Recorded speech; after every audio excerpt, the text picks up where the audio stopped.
En Guantánamo utilizaban música para que los presos se derrumbaran. Que mi música haya sido una de ellas me parece espeluznante.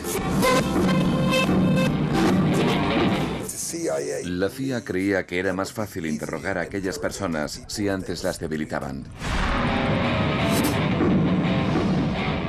Les ponían la música muy alta.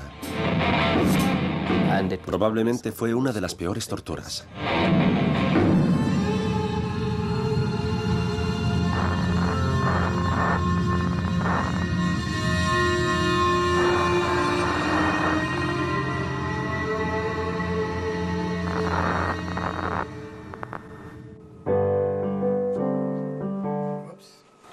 Muy bien, Chris. Cógelo desde arriba. Vale.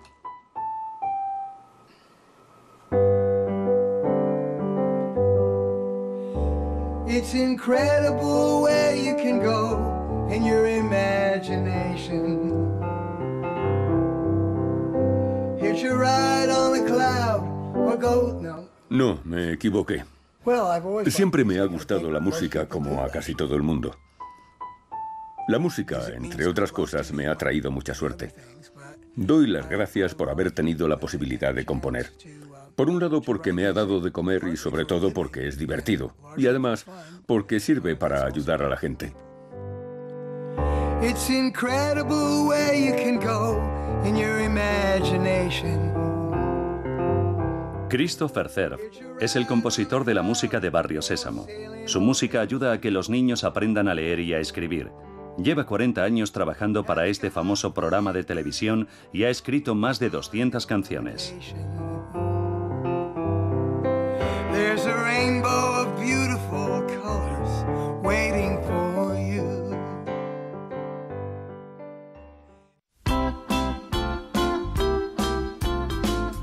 Christopher ha ganado muchos premios por su trabajo.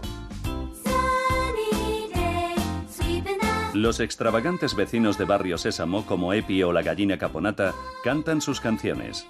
Las letras hablan de números mágicos, palabras raras o los nombres de los colores. Sin embargo, estas inocentes canciones infantiles también fueron utilizadas con fines inhumanos.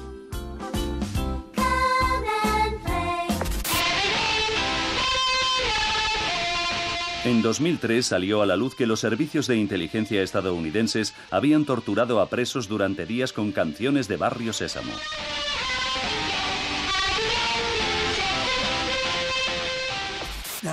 Mi primera reacción fue, no puede ser cierto, es demencial. Era absurdo. Obviamente, no me hacía gracia la idea de que estaba ayudando a que los presos se derrumbaran. Pero fue mucho peor. Poco después, me enteré de que en realidad usaban la música en Guantánamo para llevar a cabo largos e intensos interrogatorios con el objetivo claro de infligir tal dolor a los presos que estos finalmente hablaran.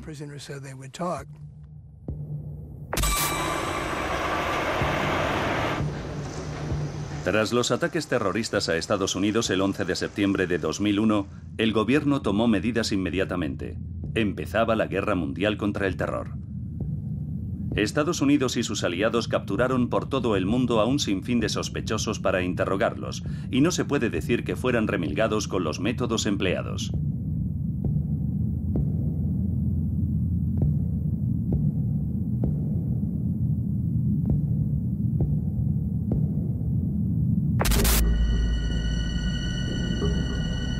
En 2004, estas imágenes provocaron la indignación en todo el mundo. En ellas se ve cómo los soldados estadounidenses maltratan a los detenidos iraquíes en la prisión de Bagram.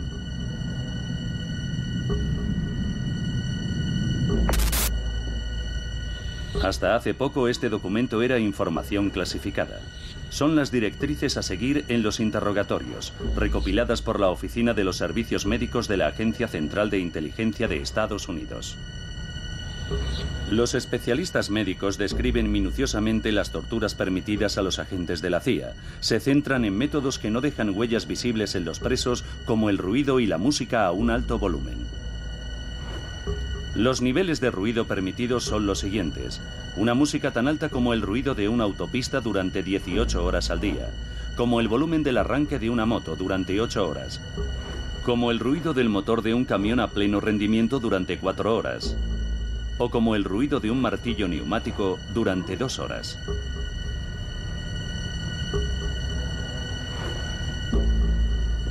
Se ha luchado en los tribunales para que estas instrucciones de tortura salieran a la luz.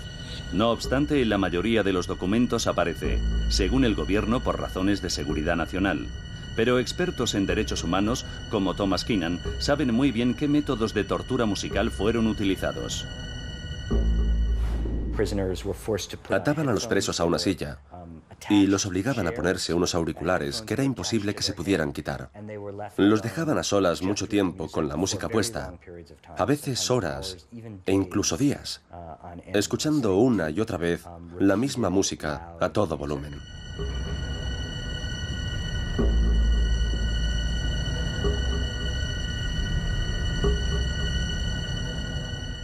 Se empleó música en Guantánamo, en Afganistán, en Bagram y en Kabul, y en otros sitios que no conocemos. ¿La música como método de tortura? Esta insensata idea preocupa tanto a Christopher Cerf que ha decidido descubrir cómo y por qué se ha llegado a darle ese uso. Estoy fascinado tanto por el horror que me causa la perversión del uso de la música para fines tan diabólicos, como por saber cómo se pone en marcha. ¿Qué hace posible que la música funcione con ese fin?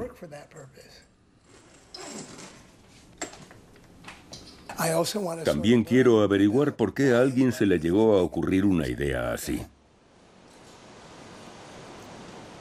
Me preocupa no tanto que se hayan empleado mis canciones, sino la idea de que estén torturando a gente. Eso sí me toca la fibra.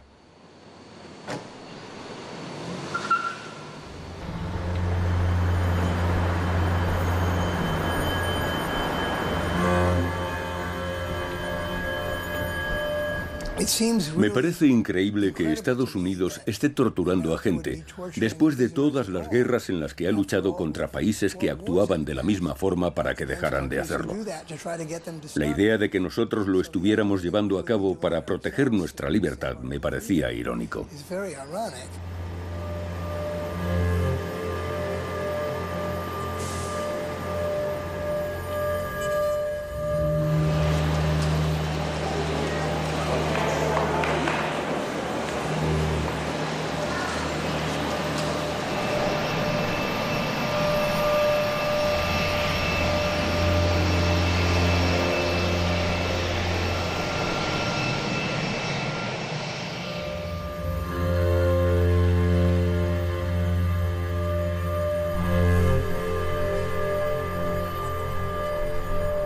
Chicago, primera parada de Christopher Cerf. Aquí se reunirá con un soldado que trabajó como guardia de prisiones en Guantánamo durante 9 meses. Chris Aren tenía solo 19 años cuando fue testigo de cómo se torturaba a los presos con música. Dejó el ejército y empezó a criticar sus métodos públicamente. Ahora, a los 23 años, está en el paro y sin hogar.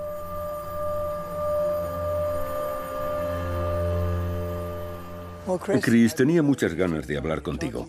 Al parecer también se emplearon canciones mías, pero ¿presenciaste en Guantánamo casos de tortura con música? Sí, en el edificio dorado. La música se oía a un volumen ensordecedor. Es como si hubiera un concierto, como si en aquella habitación hubieran instalado todo un sistema de música al estilo de las discotecas y se oía música rock estadounidense a todo volumen. Allí es donde dejaban a la gente un par de horas, en posturas muy incómodas. Yo he visto interrogatorios de más de 12 horas. Mi turno de trabajo duraba ese tiempo, y varias veces, nada más llegar, acompañaba al detenido a la cabina de interrogatorios y en ningún momento lo sacaba de allí antes de que terminara mi turno. A veces, lo que ponían eran 2 canciones distintas a la vez, con ritmos distintos. Imagínate, música rock y Johnny Cash, una contra otra. ¿Las ponían en la misma habitación y al mismo hombre? Sí, sí.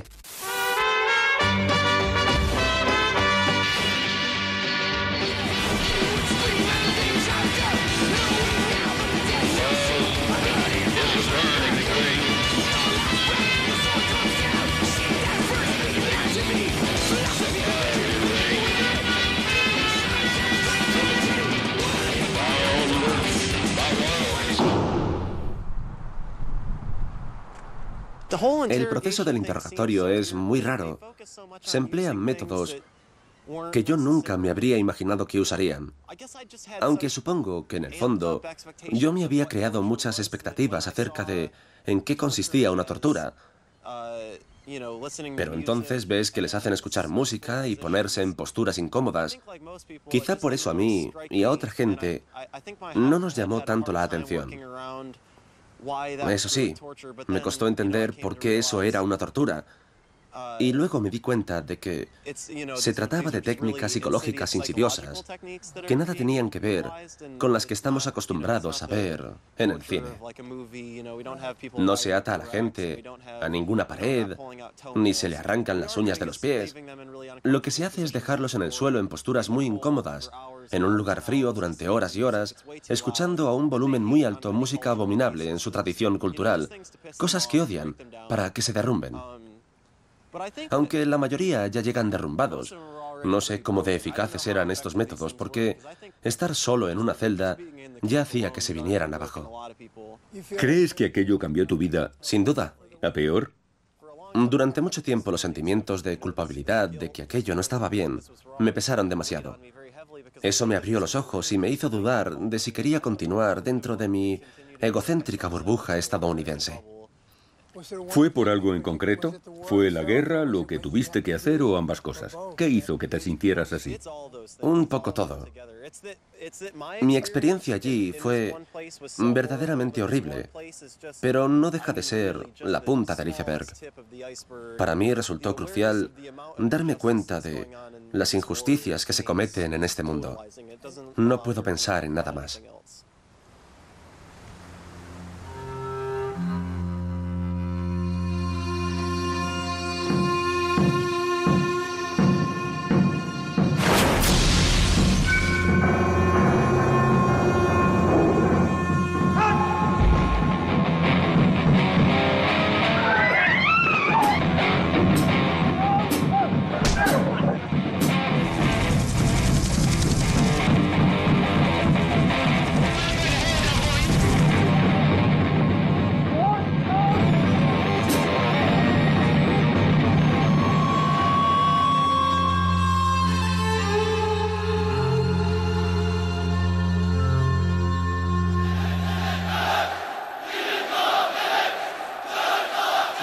Tortura musical. Esta pérfida idea tiene miles de años de historia. No obstante, los coreanos y los chinos fueron los primeros en utilizar música de forma sistemática como arma psicológica. Fue en la Guerra de Corea a principios de la década de los 50. Durante 3 años, Corea del Norte y China lucharon contra Corea del Sur y Estados Unidos. Más de 7.000 estadounidenses fueron capturados y muchos de ellos torturados. La idea de utilizar luz y ruido en los interrogatorios la pusieron en práctica por primera vez los norcoreanos y los chinos en la Guerra de Corea. Se denominó lavado de cerebro y en su época llamó mucho la atención. Creo que desde entonces se ha creído que con música era posible obtener resultados en los interrogatorios. Tras la Guerra de Corea se llevaron a cabo experimentos en la Universidad McGill para comprender mejor los métodos empleados por los chinos. Los científicos inyectaron drogas en individuos, los mantuvieron despiertos durante días y los sometieron a música muy alta. Los resultados fueron demoledores. En teoría, las conclusiones ayudarían a preparar a los soldados estadounidenses a soportar torturas. Sin embargo, la CIA los utilizó para optimizar sus propios métodos. Las pautas del Servicio Estadounidense de Inteligencia muestran cómo un programa de preparación antitorturas pasó a convertirse en un manual para torturadores, un caso cínico de cambio de dirección. El objetivo era confundir a los prisioneros para derrumbarlos psicológicamente y conseguir que se sintieran tremendamente débiles e impotentes. Dos de sus herramientas preferidas son el ruido y la música a todo volumen. La CIA permite hasta 72 horas de sonido ensordecedor continuo durante los interrogatorios, lo cual hace imposible conciliar el sueño.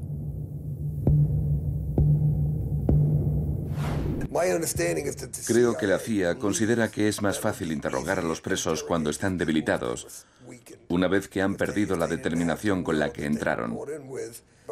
Sin embargo, desconozco qué pasaba dentro y por qué se hacía.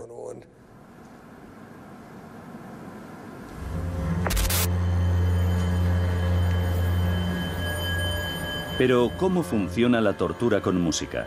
Para averiguarlo, Christopher decide reunirse con un hombre que lo sabe todo acerca de estos métodos.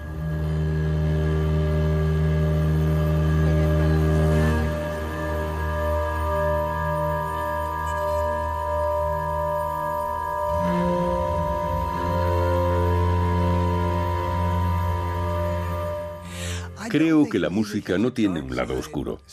Lo que sí lo tiene es el uso que se le dé. Uno puede componer una canción tétrica o utilizar una canción normal con un propósito siniestro. Creo que cualquier tipo de canción, si suena una y otra vez, a mucho volumen y de forma incesante durante el tiempo suficiente, puede enloquecer a cualquiera. En los bosques de Pensilvania, Chris se ha citado con Mike Ritz. Trabajó como interrogador del ejército estadounidense y ahora ejerce de asesor del gobierno. Sus destrezas siguen intactas. Poca gente sabe más que él acerca de la tortura con música. Mike, ¿Qué tal? Chris Cerf, ¿cómo estás? Bien. Me encantaría comprender mejor el uso que se da a la música en los interrogatorios. Se trata de lograr que el prisionero dependa en cierta manera del interrogador. Queremos que el prisionero dependa del interrogador. Y cuanto más aislemos a la persona, más fácil será conseguirlo. Aquí el sonido es una forma de aislar. En los informes de Guantánamo también se recogen otras técnicas como el uso de guantes para mitigar el sentido del tacto, gafas o capuchas para que no puedan ver, todo con el fin de aislar a la persona. El sonido es una manera más. Se trata de emitir tanto sonido que seas incapaz de sentir otro más. Correcto. Incluso de que no consigas oírte pensar. Es decir, lo importante no es la música, sino que haya algo que suene tan fuerte que te impida oír cualquier otra cosa. Sí. Además te mantiene en vela, provocando un estado de privación del sueño. Todo está pensado para que no puedas salir de tu pequeño mundo, de tu celda. La tensión y el miedo a lo desconocido van creciendo dentro de ti. Y quien te saca de ese estado te salva temporalmente y tiene más probabilidades de conseguir la codiciada declaración. Sí, de llegar a la verdad. La gente tiene que centrarse en que esto se hace para conseguir la verdad. Tiene que haber un equilibrio. Sí, necesitamos crear una tensión, pero tú no me hablas por la tensión que te he creado, sino porque te libero de ella. Entiendo. Me encantaría sentirlo en primera persona. ¿Crees que podríamos probarlo? ¿Probarlo de alguna manera? Sí, bien. Encantado de probarlo contigo. No me creo que te esté pidiendo esto. Eso sí, no vas a sentir la misma sensación que alguien que ha sido capturado. Eso espero. Tú ya sabes lo que te va a pasar, y el componente psicológico es muy importante. Claro. Será una situación prefabricada, pero te harás una idea de qué se siente cuando se está aislado. ¿Eso es lo que más voy a experimentar? ¿Me sentiré tan aislado que te rogaré que me rescates? Sí. Y cuando sientas que necesitas que te rescate, vendrás a contarme tu problema. Y si yo no voy, vendrás tú, ¿no? Yo no puedo. Sí, tú no puedes acercarte. Tú estás aturdido. Claro, de eso se trata. Vamos allá.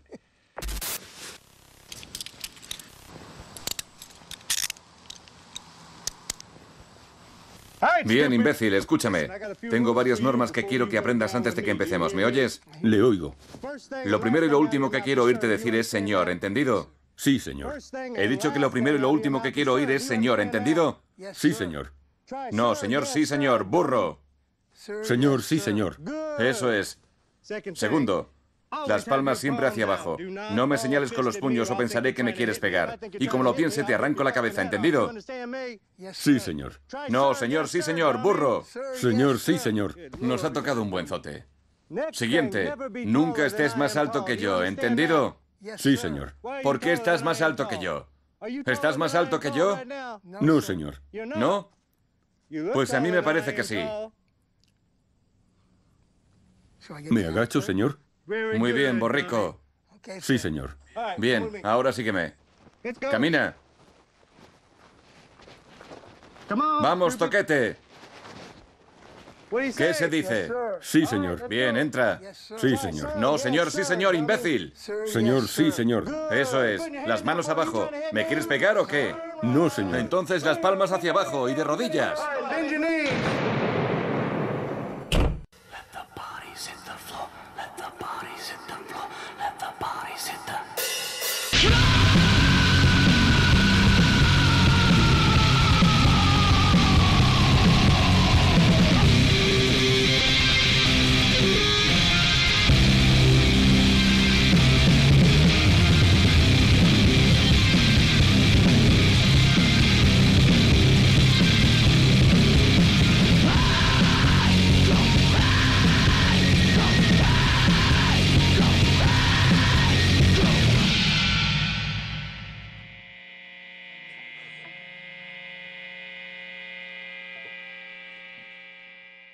Mike me comentaba que uno termina olvidándose de la realidad. Yo empecé a preguntarme, ¿cuánto tiempo va a durar esto? ¿Cuánto tiempo va a seguir grabando mi amigo el cámara, creyendo que esto es divertido? ¿Cuándo debería parar? Ahora me doy cuenta de que incluso empecé a pensar como un preso, diciéndome, ¿se enfadarán si me arrodillo? ¿Qué pasará si me siento? ¿Vendrá alguien a pegarme? El hecho de haber tenido estos pensamientos te da una idea de cómo se podría sentir uno al cabo de unos minutos.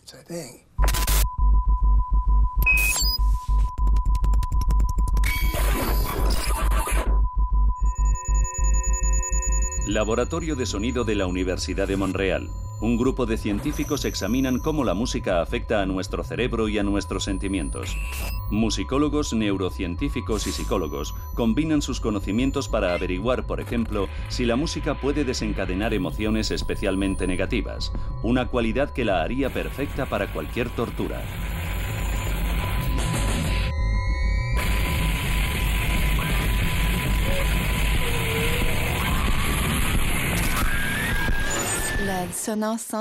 Disonancia sensorial significa, por ejemplo, que suenen dos notas en tonos muy parecidos.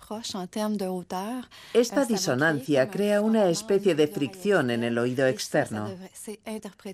Nuestro cerebro interpreta esto como algo desagradable. También sabemos que la música disonante activa ciertas regiones cerebrales asociadas con la percepción de las emociones negativas. Este experimento demuestra cómo responde nuestro cuerpo ante sonidos desagradables. Los electrodos miden la conductividad cutánea, la frecuencia cardíaca y la presión arterial de una persona mientras escucha música.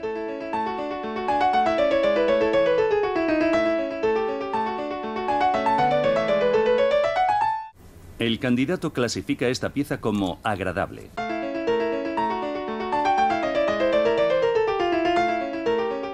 Su cuerpo reacciona diferente con esta pieza disonante.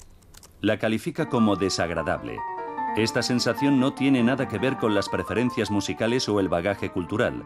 Guarda relación con la respuesta que dan determinadas estructuras cerebrales a la música. La amígdala está situada entre los lóbulos temporales. Perdón por usar tantos términos científicos. Digamos que la amígdala está en el centro del cerebro y que está localizada a ambos lados del mismo. Está constituida por distintos núcleos que tienen forma de almendra. La particularidad de la amígdala es que tiene conexiones con otras regiones cerebrales, como el sistema visual y el sistema auditivo.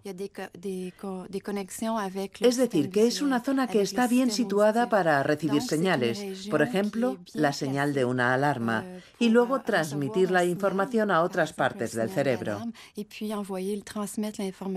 Ahora sabemos que la música puede desencadenar el miedo y que el reconocimiento de ese miedo tiene lugar en esta estructura. Los resultados de este estudio corroboran que la música puede generar incomodidad, ansiedad e incluso miedo, cualidades perfectas de cualquier arma psicológica. This is the end, beautiful friend. Bombas, napalm y música. Durante la guerra de Vietnam, los estadounidenses utilizaron todo su poderío militar. Fue una guerra muy cruel que creían que no podrían ganar solo con armas convencionales. Ante los ataques del Vietcong, algunos expertos en operaciones psicológicas como Herr Friedman emplearon la guerra musical para equilibrar la balanza.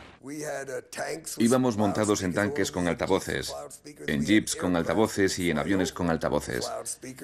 Incluso algunos hombres los llevaban a la espalda. Era un sistema que les permitía adentrarse en la jungla y hacerlo sonar.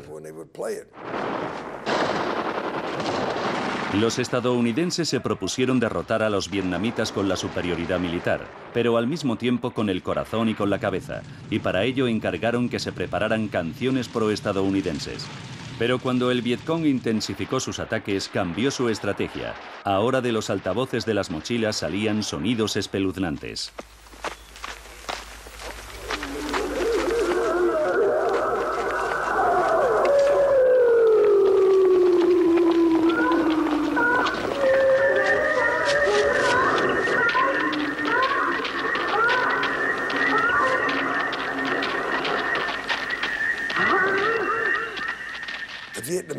Según la tradición vietnamita, si mueres y te entierran lejos de tu casa, tu alma deambula para siempre.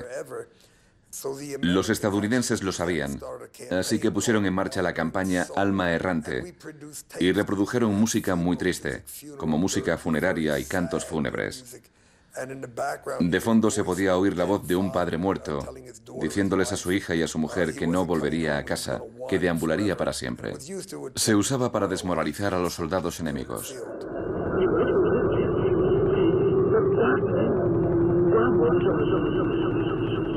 No hay pruebas que demuestren que este ambiente musical tan psicodélico convenciera a miembros del Vietcong a deponer las armas. Además, al final Estados Unidos perdió la guerra.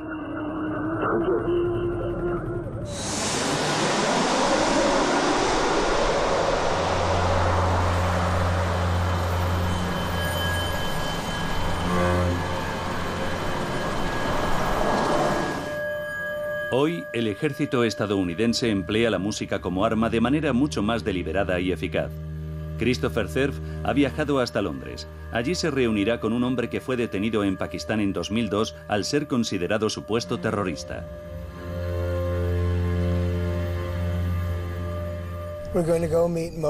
Hemos quedado con Mozambique, que estuvo preso en Guantánamo.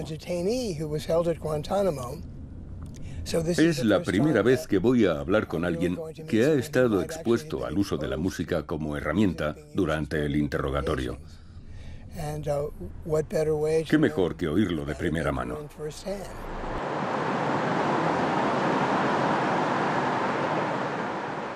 La noche del 31 de enero de 2002, alguien llamó a la puerta.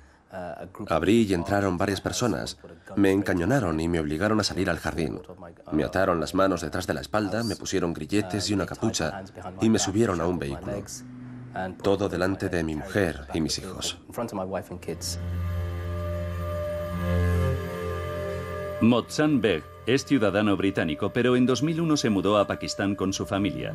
Afirma que lo hizo para construir una escuela para niñas. Sin embargo, las autoridades estadounidenses acusaron a Mohsen Beg de haber trabajado para Al-Qaeda y los talibán, y lo encerraron durante más de 3 años en Bagram y en Guantánamo. Durante ese tiempo fue interrogado más de 300 veces. Al final, las autoridades lo dejaron en libertad sin cargos.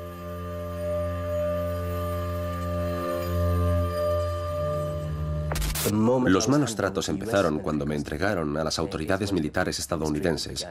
Me arrojaron al suelo, me encadenaron, me dieron puñetazos y patadas, me desnudaron, soltaron a los perros. ¿Todo eso pasó en Bagram o también en Guantánamo? Digamos que en Guantánamo la tortura fue más retorcida. No obstante, en Guantánamo lo que acababa minando a la gente era permanecer tanto tiempo aislado. Allí también murió gente, por supuesto. Se sigue insistiendo en que allí la gente sí sufre una forma de tortura, pero no el tipo de tortura física que se sufre en Bagram. Retomemos la cuestión de la música. ¿Por qué crees que introdujeron ese ingrediente? Sin duda, en este caso lo hicieron para desorientar al enemigo. Escogían, por ejemplo, canciones de Marilyn Manson, de Metallica. Supongo que yo tenía el privilegio o la mala suerte de reconocer las canciones. ¿Las conocías porque te criaste en el Reino Unido? Las conocía muy bien. Había oído muchas de ellas y había evitado oír otras tantas, pero al menos las diferenciaba. Lamentablemente, otros prisioneros no tenían esa suerte, y para ellos no era más que música occidental, lo cual venía a abundar en el bombardeo de comportamientos occidentales, influencias occidentales y cultura occidental que los rodeaban. Lo único que conocían de Estados Unidos era aquello, lo que habían vivido y visto en aquella cárcel. La música se convirtió en una técnica más, como la de que te aten el pecho a las piernas, que te deshumanicen afeitándote la cabeza, alejándote de tu hogar y de tu entorno. Ahora, además, tus oídos estaban expuestos a los sonidos de algo totalmente ajeno, muy desconcertante y que te desorienta. Y a mucho volumen. Una música tan alta que la oíamos todos los que estábamos en el mismo edificio. Nadie podía dormir. ¿Tan mal se pasa con la música en comparación con, por ejemplo, el ahogamiento simulado, que te obliguen a adoptar una postura incómoda o que no puedas dormir en días? ¿Por qué la música se considera una tortura? Supongo que más de uno dirá que la tortura con música no es para tanto, pero es que no es solo la música en sí. No se trata de que a uno lo obliguen a sentarse, ponerse unos auriculares y escuchar cómodamente al volumen y decibelios que quiere. No olvidemos que además estás atado y encadenado, que te están apaleando, torturando y arrinconando. Y además, no te someten a una música cualquiera, sino que durante unos minutos te someten a una música a tal volumen que estoy seguro de que cualquier persona normal, cualquier persona de la calle, diría: no me oigo ni lo que pienso. Y de eso se trata precisamente, porque si no puedes escuchar tus propios pensamientos, no piensas. Si no puedes pensar, pierdes el control sobre tus sentidos. Y si pierdes el control sobre tus sentidos, quedas reducido a un mero vegetal. Y de eso se trata, de conseguir dejar a una persona en estado casi vegetal, en el que esté dispuesta a decir cualquier cosa y acceder a cualquier cosa con tal de que bajen el volumen de la música.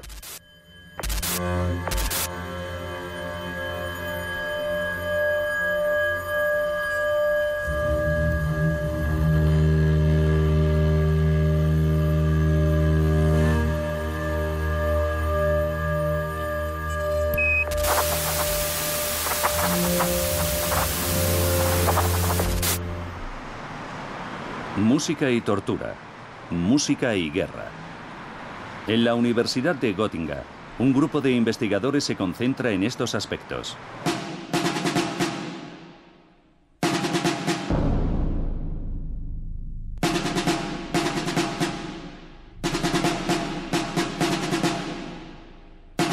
La historia de la música y la guerra es tan antigua como la guerra en sí. En la antigüedad, las tropas empleaban tambores y trompetas para enviar señales en el campo de batalla. En el siglo XVI, estos sonidos influyeron en los compositores de marchas y canciones de contienda. Los líderes de los ejércitos se percataron de que la música reforzaba la moral de sus tropas.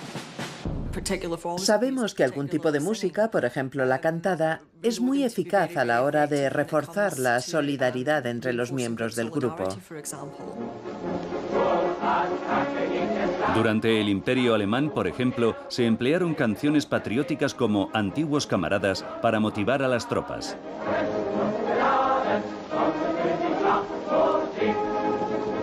No solo las alentaban a lanzarse a la contienda, sino que ayudaban a mantener la disciplina.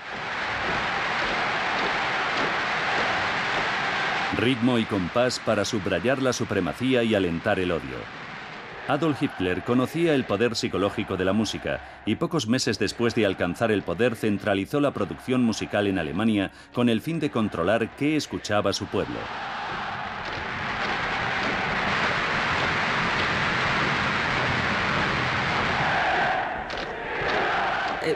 Fue uno de los enfoques más sistemáticos a la hora de utilizar la música en todos los contextos posibles de la vida pública y política.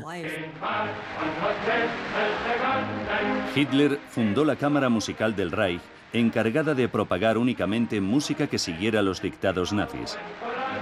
Difundió canciones belicistas como De Finlandia al Mar Negro.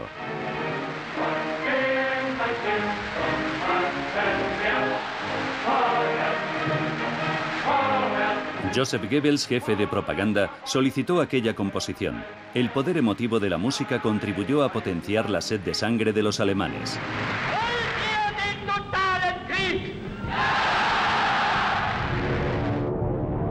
Durante la guerra, la Fuerza de Defensa alemana intentó mantener la moral con canciones como el Panzerlied.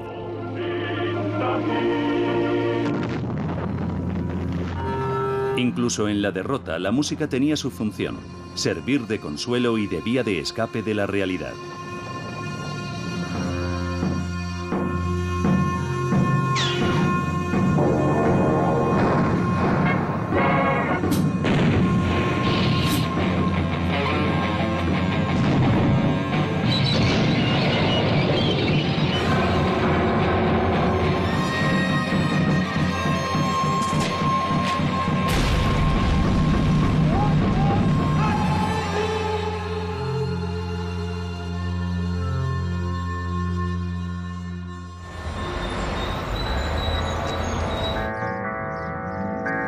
Bagdad.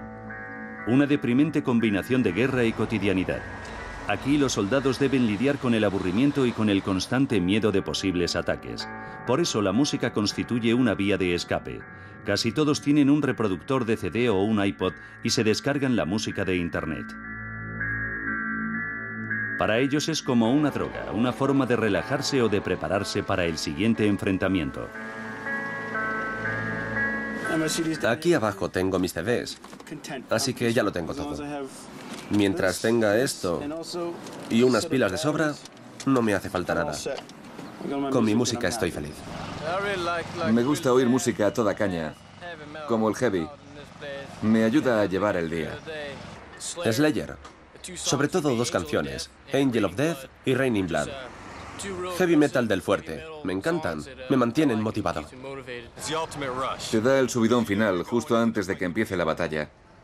Y si tienes una canción buena sonando de fondo, te mantiene a tope. La canción Let the Bodies Hit the Floor, de Drowning Pool, es de las que más oímos. Cuando viajamos, cuando tenemos que matar al enemigo, durante la guerra, cuando veníamos a Irak o a Bagdad, ponemos siempre esta canción de Drowning Pool.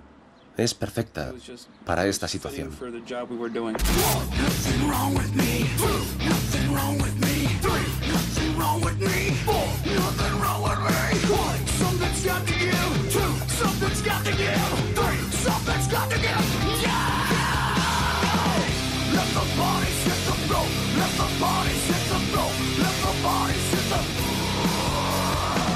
Cuerpos, de Drowning Pool, podría ser considerado el himno no oficial del ejército de Estados Unidos. Pero Christopher quiere conocer a la banda por otra razón. La música que él ha compuesto ha sido empleada para torturar a presos y quiere saber de primera mano si eso les preocupa tanto como a él. Hoy Drowning Pool toca cerca de una de las bases navales más grandes de Estados Unidos. Pero hay un problema. La verdad es que voy algo nervioso a la entrevista porque esta mañana nos ha escrito el representante de Drowning Pool para decirnos que el grupo no contestaría a ninguna pregunta sobre Guantánamo, que no les preguntáramos nada al respecto. Pero si he venido por eso, ¿cómo voy a averiguar lo que quiero saber sobre el uso de la música en las torturas a presos si no puedo preguntarlo?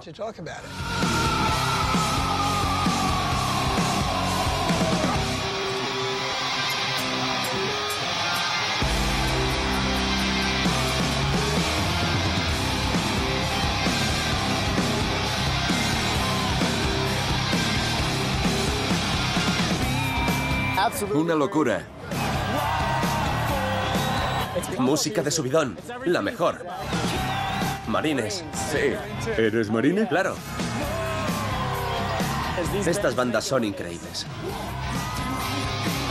Dicen apoyad a las tropas, pero casi nadie lo hace. Sacan tu lado desconocido.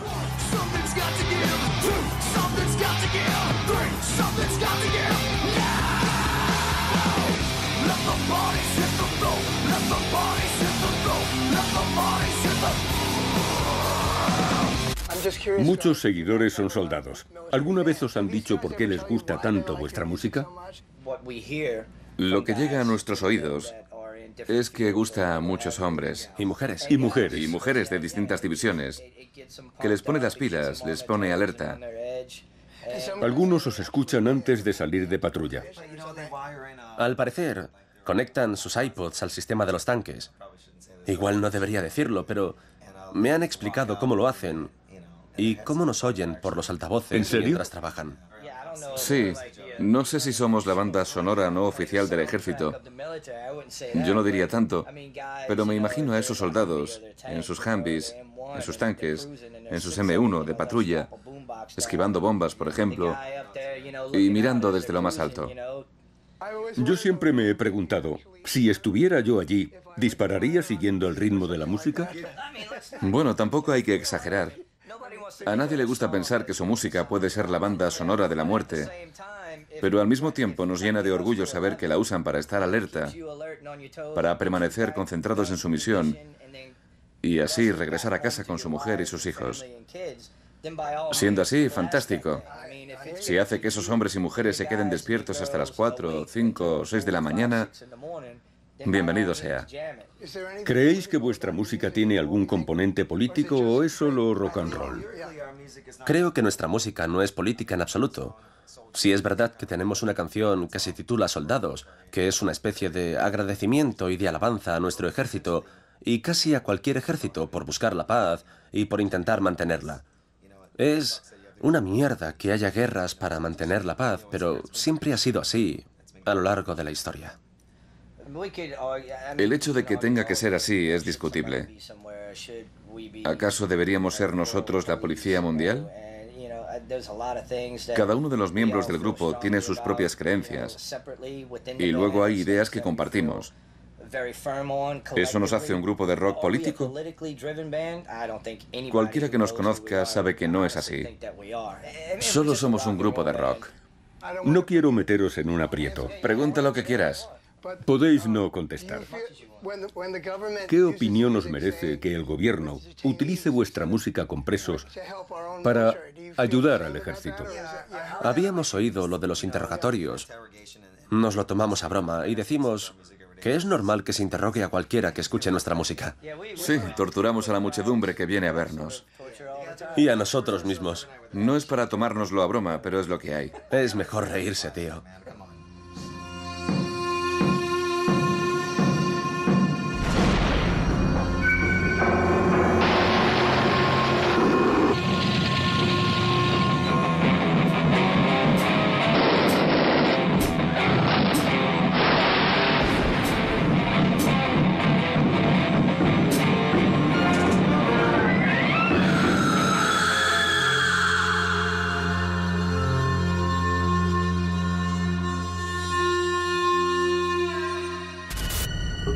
La música sirve como estimulante, como herramienta de tortura y ahora también como artillería acústica.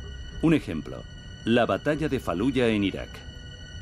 En 2004, una patrulla linchó a 4 contratistas estadounidenses. El presidente Bush prometió venganza.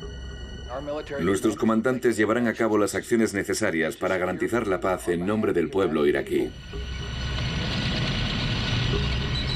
Poco después, tuvo lugar uno de los enfrentamientos más violentos y sangrientos de la guerra de Irak.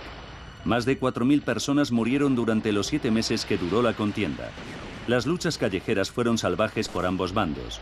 Para acabar con la resistencia de los insurgentes islamistas, el ejército estadounidense desplegó altavoces móviles.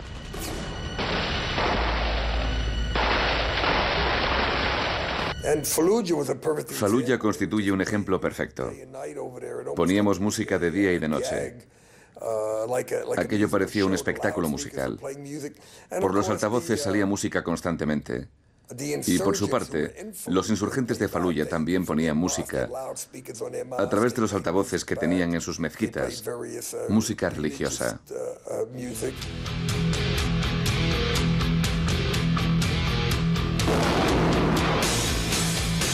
Heavy metal contra los islamistas, algo que no pocos consideraron una demostración de la supuesta superioridad de la cultura occidental.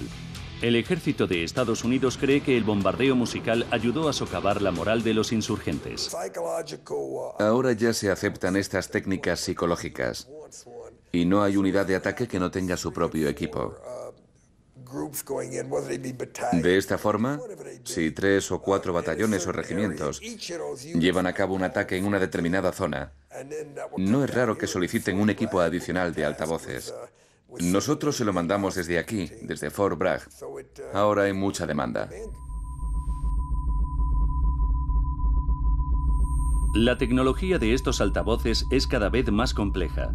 Los últimos modelos son verdaderos cañones con un sonido compacto y potente, capaces de romper los tímpanos, provocar náuseas e incluso dejar inconsciente a la gente. Vahan Simidian construye estos martillos acústicos. Es un altavoz muy potente que emite sonido a distancias muy largas con una gran claridad, algo poco habitual en los altavoces tradicionales. Se escucha con más claridad, se escucha más alto y llega más lejos.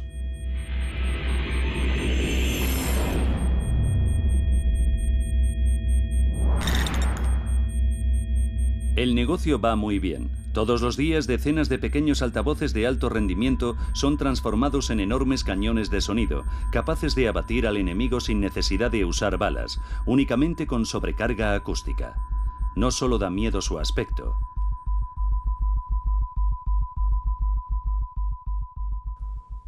Es como si lo tuvieras aquí. ¿Cómo es posible? Si te tapara los ojos, te diera un par de vueltas y luego te preguntara ¿desde dónde te llega el sonido? Te costaría decirlo. Por eso nuestro sistema resulta muy útil para el ejército. En septiembre de 2009, los manifestantes en contra de la cumbre del G20 en Pittsburgh fueron testigos de la potencia de un sistema similar.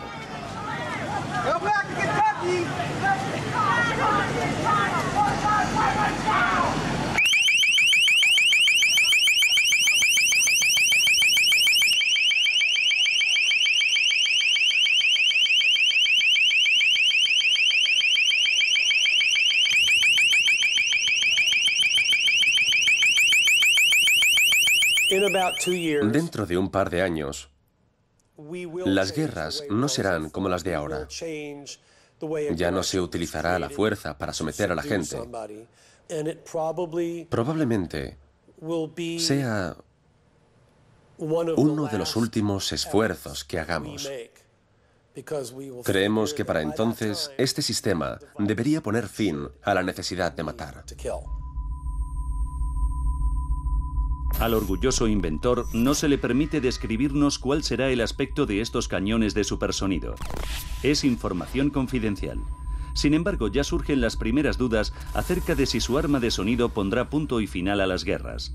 La gente seguirá muriendo a consecuencia de las balas y las bombas, pero la música como arma insidiosa aumentará el arsenal de los ejércitos modernos.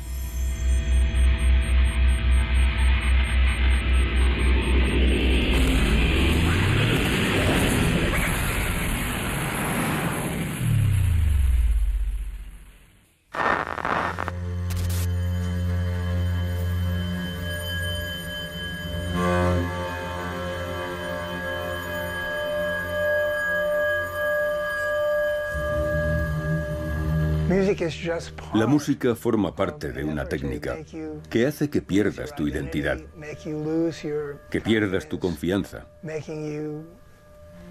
que te vuelvas maleable, que pierdas el autocontrol y la autoestima.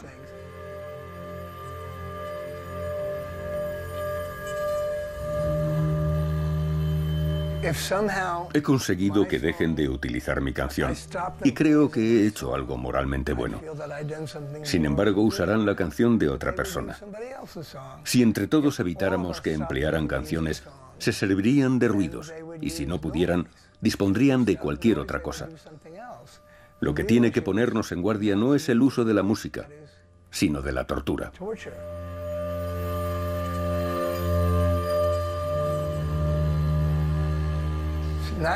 La música no es un arma como las que conocemos. La música es una manera de controlar el entorno.